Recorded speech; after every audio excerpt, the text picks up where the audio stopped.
There were only 6 Bugatti Royales made, and this is one of the 6. We're in the Henry Ford Museum in Dearborn, Michigan. This particular one was owned by a German physician, and he left Europe in, I think, 1933 to escape Hitler and came to the United States, settling in New York. And in a fairly cold winter, I think in 1936, the engine froze up and cracked.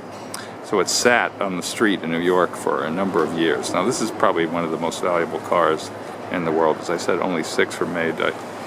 If this may well be the only convertible. I'm not absolutely positive about that, but I think it is.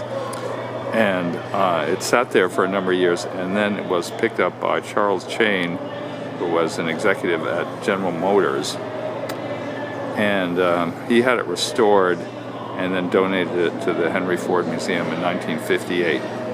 So that's why you see it here. And it's incredible. It's got a German coachwork on it. They probably, I'm pretty sure every one of them is unique and has completely different bodywork. And the Royale is just a testament to a tour by Bugatti and the way he saw cars. Because even though this thing is absolutely massive, you probably can't tell in the video quite how massive it is utterly graceful looking. It's part of an exhibit here at the Henry Ford called What is Luxury? And I'd say that probably qualifies. Let's look at a couple, it's a little closer detail here.